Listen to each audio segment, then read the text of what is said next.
안녕하세요. 오늘도 사연살롱을 찾아주셔서 감사합니다. 저는 30대 후반 여성입니다.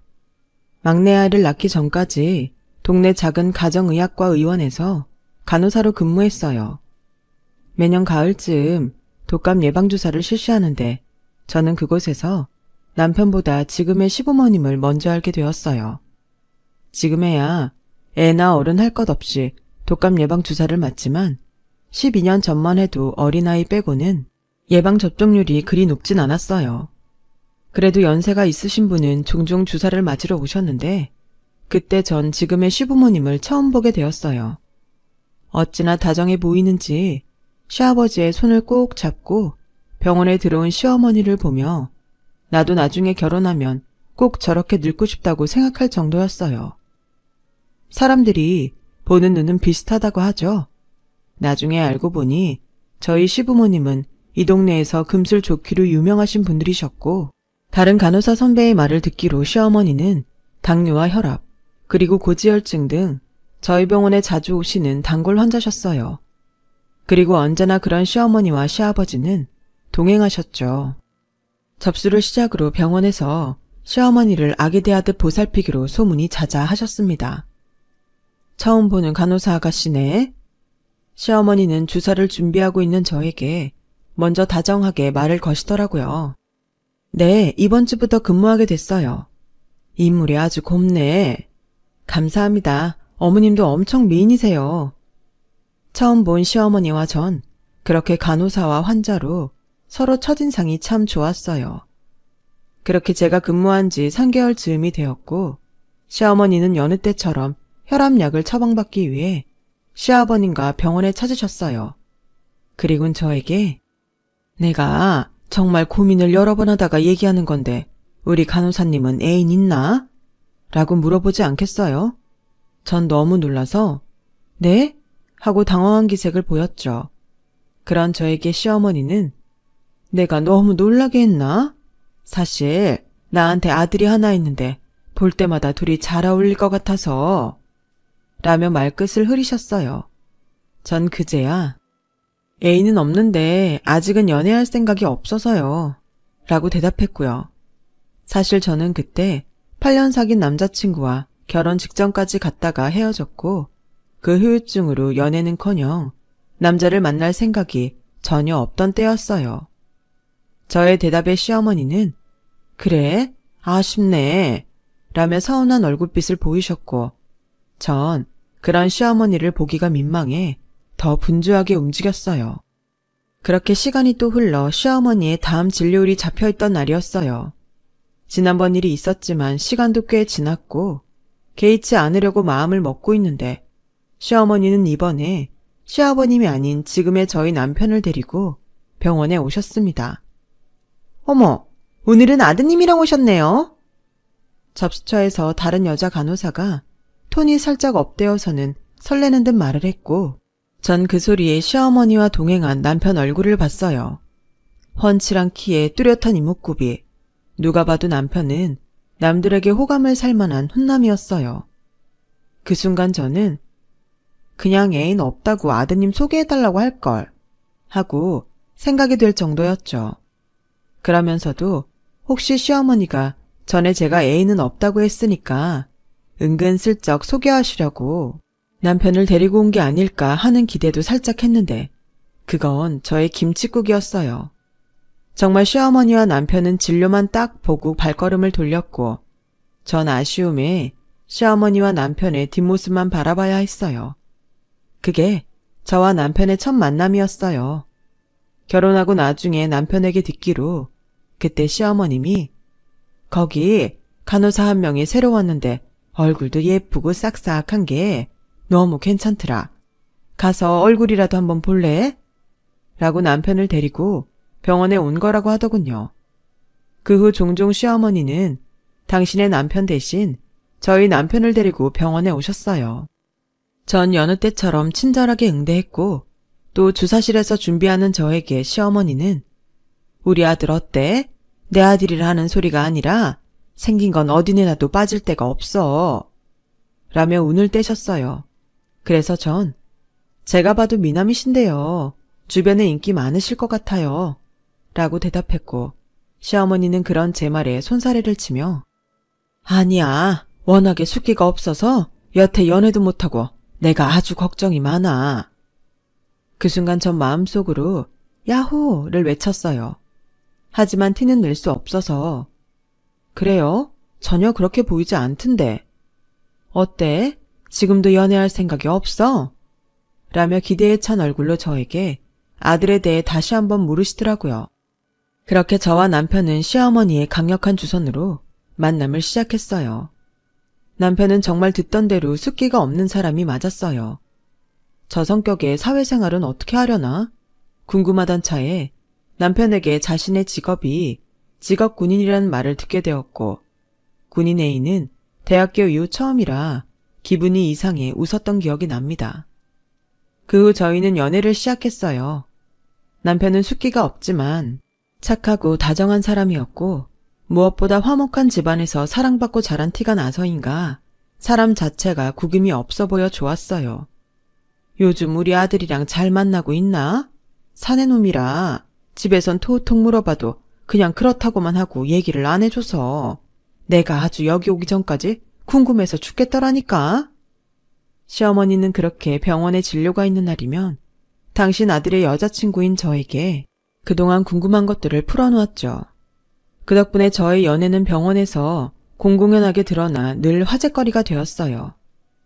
저는 처음엔 조금 부담스러웠지만 차차 시간이 지나면서 주변의 관심이 싫지 않더라고요. 저희는 2년의 연애 끝에 결혼을 하게 되었어요. 그 아버지의 그 아들이라고 시어머니를 왕비처럼 대하시는 시아버지를 따라 저희 남편도 저에게 무척 잘하는 사람으로 저희는 연애 때도 결혼을 준비하면서도 싸움 한 번 하지 않고 신혼생활을 이어갔습니다. 저희 연애사와 결혼설은 병원에서 내내 화제였어요. 환자가 직접 당신의 아들을 주선했으니 여자들 많은 간호사 무리에선 부러움 반 신기한 반으로 전 늘 연예인처럼 질문 세례를 받곤 했죠. 자기 시아버님은 집에서도 그렇게 어머니한테 잘해? 사실 우리 사이에선 남편이 젊었을 때 속 꽤 썩이고 저러시는 거 아닌가 했었거든. 그 순간 저는 그런 게 왜 궁금할까 하며 이제 저도 식구라고 그 말이 꽤 기분이 좋지 않더라고요. 집에선 더 엄청 잘하세요. 우리 아버님은 그냥 그런 게 몸에 배인 사람인 것 같아요. 나중에 저 없을 때 또 누가 그런 소리 하면 그땐 언니가 저 대신 아니라고 말 좀 해주세요. 라고 말했어요. 그러자 간호사 선배 언니는 어색하게 웃으며 알겠다고 하곤 딴청을 피우다 다른 곳으로 가더라고요. 전 그 모습에 속이 다 시원했습니다. 그때였어요. 진료일도 아닌데 시어머니와 시아버지께서 병원에 오셨고 손엔 분식집을 털어오신 듯 묵직한 봉투가 2개나 들려 있었습니다. 어머님, 아버님, 여긴 어쩐 일로? 요 앞에 시장 보러 왔다가 간식이나 좀 사줄까 하고 왔다. 혹시 방해되는 건 아니지? 시어머니는 저에게 혹시나 민폐일까 물었고 전 아니라고 괜찮다고 말했어요. 내가 병원에 냄새나고 안 좋아할 거라고 해도 네 시어머니가 한 사코 사들고 가자고 하지 않겠냐. 요즘 내가 이 사람한테서 너 때문에 순번이 뺏겼다. 내가 좋아하는 약과는 걸어가기 멀다고 안 사주고 내가 아주 너한테 질투가 나서 못 살아. 아버님은 그렇게 농담처럼 말했고 전 웃으며 두 분의 모습에 흐뭇해서 얼굴 가득 미소를 지었어요. 덕분에 간식 턱도 싸서 주변엔 시댁 잘 만났다며 부러움까지 사고 퇴근하기 전까지 내내 기분이 좋더군요. 저희는 관사가 아닌 시댁 근처 작은 빌라에 신혼집을 얻어 살고 있었는데 직업군인 남편이 종종 훈련 때문에 집에 오지 않으면 전 마치 딸처럼 시댁에 가서 지내곤 했어요. 저로서는 밥도 얻어먹고 집안일도 안 해도 되니 안 올 이유가 없었죠. 그런 저를 시부모님은 물론이고 남편도 싹싹한 며느리라며 좋아했어요. 한 치 앞도 모르면서 제 앞날은 지금처럼 계속 아무 일 없을 거라고 생각했죠. 시어머니가 쓰러지시기 전까지요. 지병을 앓고 계셨지만 워낙에 관리를 잘하고 계셔서 큰 걱정은 없었던 저는 시어머니가 쓰러져 구급차에 실려갔다는 소식을 듣고 놀라서 근무 중에 큰 병원 응급실을 찾았어요. 그런데 이상하게도 늘 어머니 옆에 붙어 계시는 아버님이 보이지 않았어요. 그리고 잠시 후 아버님이 아닌 부대에서 소식을 들은 남편이 병원에 도착하더라고요. 어머니는 당뇨병성 케톤산 혈증이었어요.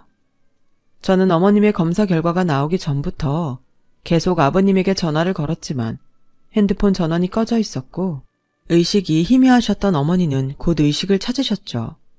하지만 그렇게 시어머니를 다시 댁으로 모시기는 불안했어요. 그래서 저희는 입원 소속을 밟았고요. 그렇게 병원에 시어머니를 모셨고 시어머니는 종훈이는 밖에 잠깐만 나가 있어라. 서희랑 할 얘기가 있어. 라고 하시더라고요. 전 그렇게 시어머니와 단둘이 병실에 남았어요.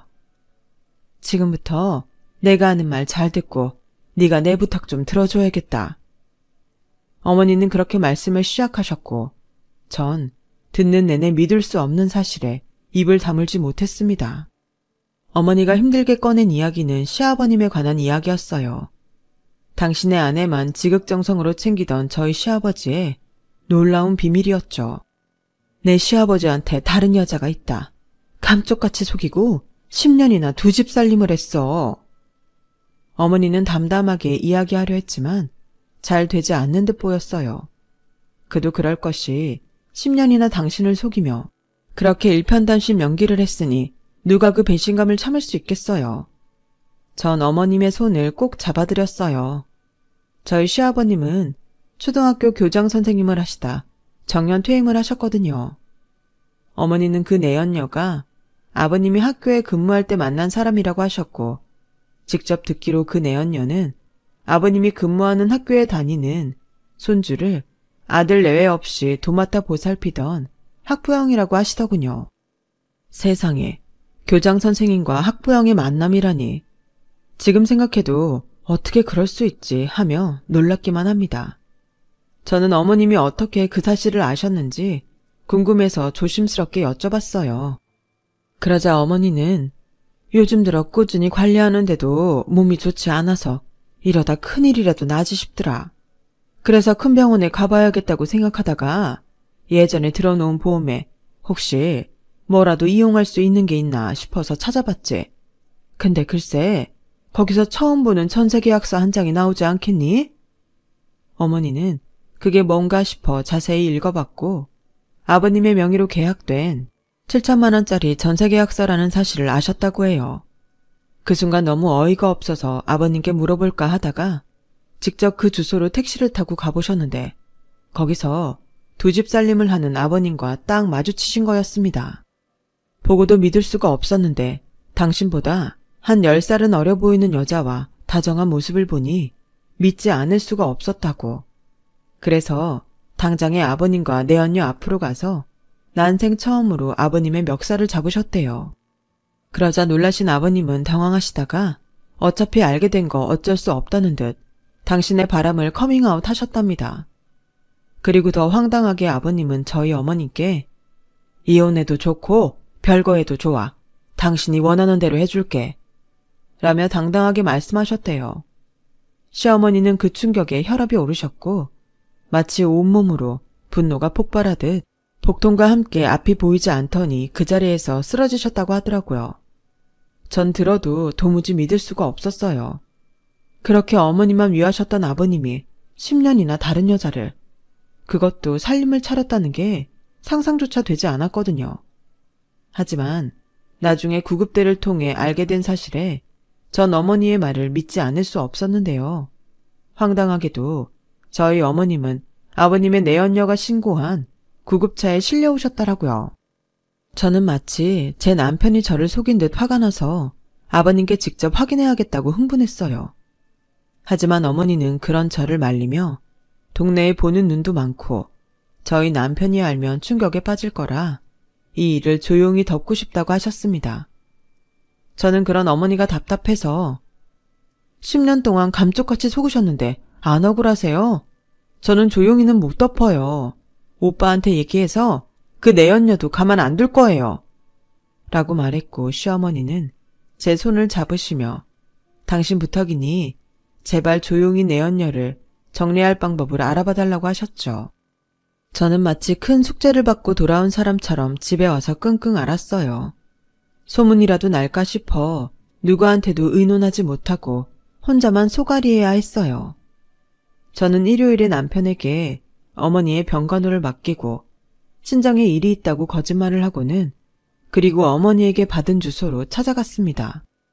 택시에서 내리자 적당히 연식이 있어 보이는 빌라 앞에 와 있었고 떨리는 손으로 초인종을 누르고 현관문이 열리기까지 마른 침을 삼키며 긴장했어요. 그리고 곧이어 문이 열리고 아버님의 내연녀로 보이는 분과 마주하게 되었습니다. 누구세요? 그분은 저를 알 리 없으니 낯선 이를 보듯 누구냐고 물었고 전 곽동근 씨 며느리예요 라고 말했어요.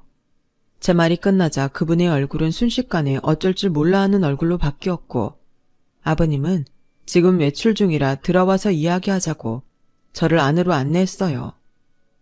집 안으로 들어가니 누가 봐도 살림집의 모습이었죠. 아버님의 내연녀는 저에게 차를 내주며 저희 어머니를 걱정하는 듯 괜찮으시냐고 물었습니다. 단도직입적으로 말씀드릴게요. 원하시는 게 뭐예요? 전 적을 알고 나를 알아야 이 싸움을 할 수 있다고 생각해서 그렇게 물었어요. 하지만 대답은 쉽사리 들려오지 않았어요. 전 대답을 기다리는 게 답답해서 참을 수 없었어요. 다그치려는 그 순간 현관문이 열리는 소리가 들리더라고요. 예상대로 저희 아버님이더군요. 시장이라도 다녀오신 듯 바퀴 달린 장바구니를 들고 오셨는데 예상하지 못한 저희 등장으로 아버님은 놀라신 듯 보였습니다. 너까지 나설 거 없다. 네 시어머니 말 듣고 온 모양인데 나랑 얘기하자. 저 사람 아무런 잘못 없어. 그러니 애먼 사람 괴롭히지 말고 나와서 나랑 얘기하자. 평소 저를 예뻐해 주시던 아버님의 모습은 오간데 없고 저를 다그치며 나오라는 아버님의 말투와 행동에 저는 적지 않게 당황했어요. 하지만 그래도 어른인데 제가 버틸 수 있는 재간이 있나요? 아버님 말씀대로 전 밖으로 나와야 했죠. 아버님, 지금 어머니 병원에 계세요. 앞으로 그 죄책감 어쩌려고 그러셨어요? 전 아버님을 최대한 달래서 이야기를 잘 해보고 싶었어요. 하지만 내 잘못이다. 내가 허술해서 집사람이 다 알게 됐어. 라고 하셨고 전 당신이 치밀하지 못했다는 아버님의 말씀에 할 말을 잃고 말았어요. 잘 들어라. 아마 너도 이해는 가지 않을 테지만 저 집에 있는 사람은 내 오래된 짝이다. 없는 살림에 임용고시 본다고 식도 올리지 못하고 고생만 시키다 헤어진 내 조강지처야. 이미 할 말을 잃은 저였는데 아버님의 조강지처 말에 전 정신이 아득하게 멀어지는 듯 꿈을 꾸고 있는 것 같았어요. 그래도 애써 정신줄을 부여잡고 전 설마 어머님도 그 사실을 아세요? 라고 물었고 아버님은 아니라는 듯 고개를 저으시더군요. 순간 전 안도의 한숨이 나왔어요. 이런 순간에 다행이라고 생각하는 건 웃긴 일인데 이 일마저 어머니가 알게 되시면 그 다음은 어쩔까 싶어 무서웠습니다. 지금은 혼란스럽지만 난 네 시어머니가 하자는 대로 할 생각이다. 어머님은 남들이 알까 무서워하세요. 이런 말 제가 하게 돼서 좀 그렇긴 한데 아무리 먼저 인연이 있던 분이지만 정리하시고 예전으로 돌아오시는 건 불가능할까요? 사람이 어떻게 그러냐. 이미 다 아는 걸 몰랐던 듯 살 수가 있어. 게다가 그럼 난 또 저 사람을 2번 버려야 한다. 저 사람도 그리고 내 시어머니도 내가 죽을 때까지 책임질 생각이었는데 아버님은 그 후 말을 잇지 못하셨어요. 안에 계신 분을 2번 버릴 수 없다는 아버님의 말씀에 무슨 이야기를 한들 소용이 없다는 생각이 들어 아무 말도 하지 않았습니다. 결국 직접적으로 듣지 못했지만 아버님의 답은 예전으로 돌아갈 수 없다 였어요. 전 그 길로 병실에 계신 어머니를 찾았고 남편에게 집에 가서 쉬라고 돌려보냈어요. 어머니, 아버님 뵙고 왔는데 저 그 부탁 못 들어드릴 것 같아요. 어머니는 제 말에 많이 상심하신 듯 표정이 어두워지셨어요. 저는 그런 어머니의 손을 잡고 이렇게 말했습니다. 지금이야 덥고 예전으로 돌아가고 싶으시지만 이미 일어난 사실은 변하지 않잖아요. 힘드시겠지만 지금이라도 어머니를 위한 선택을 하시는 게 좋을 것 같아요. 압니다. 제 말이 저희 어머니께 와닿지 않을 거라는 거. 그래도 이미 10년이나 나를 배신한 사람과 계속 함께한다는 건 어머니 스스로를 더 괴롭게 할 거라는 걸 이야기하고 싶었어요. 그 후 어머니는 목소리를 잃은 사람처럼 아무런 말씀을 하지 않게 되었어요. 남편은 그런 어머니를 보며 걱정이 늘었고 저희 집엔 무거운 기운만 돌았죠. 그러던 어느 날 전 근무 중에 뜻밖의 전화 한 통을 받게 되었어요. 바로 아버님의 내연녀의 전화였습니다. 갑자기 전화해서 미안해요. 할 얘기가 있는데 잠깐 볼 수 있어요? 전 어머니한테 가봐야 할 것 같다고 병원에 이야기하고 조퇴를 했어요. 그리고 아버님의 내연녀를 만나러 갔는데 전 또다시 제 눈을 의심하게 되었어요. 예전에 집으로 찾아갔을 때와 사뭇 다른 복장과 분위기에 전 긴가민가하며 그분 곁으로 다가갔고 왔어요? 앉아요. 라는 말에 자리에 앉았어요. 그러자 그분은 저에게 계좌번호와 금액이 적힌 종이 하나를 건네며 이렇게 말하더군요. 내가 무슨 부귀영화를 누리려고 10년이나 첩생활을 했겠어요?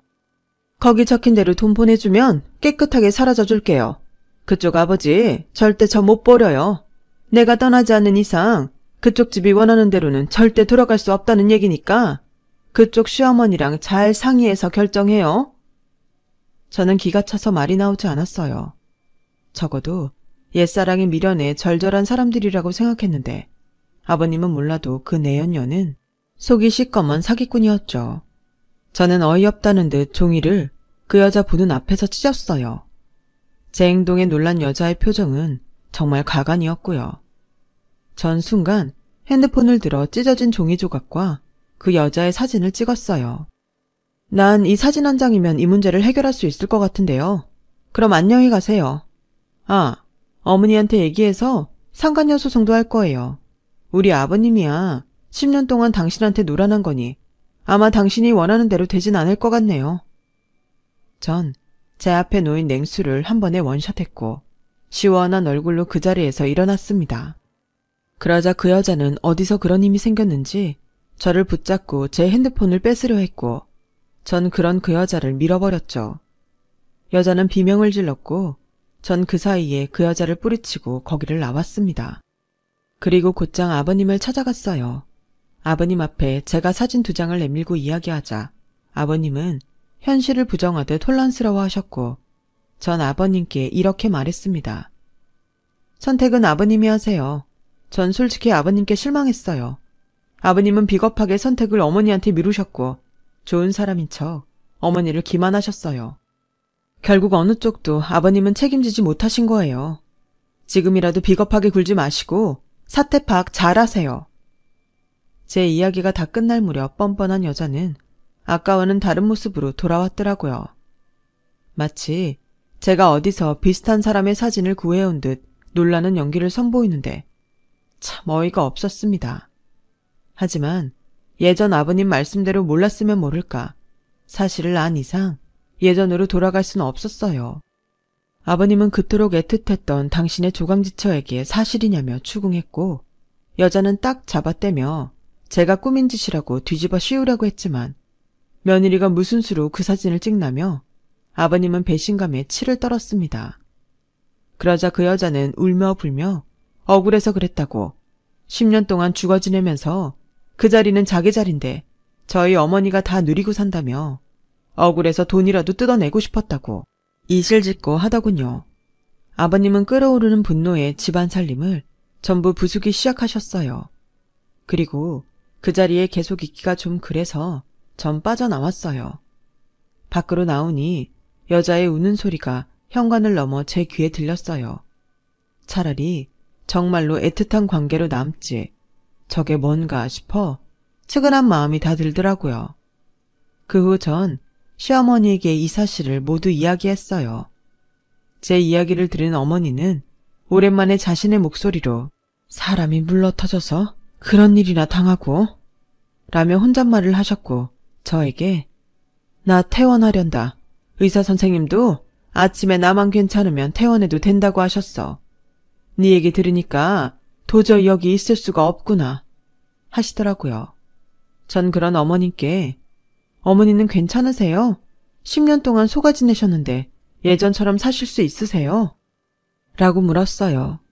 그러자 어머니는 웃으며 거야 모르지. 아직 안 살아봤는데 내가 어떻게 알겠니?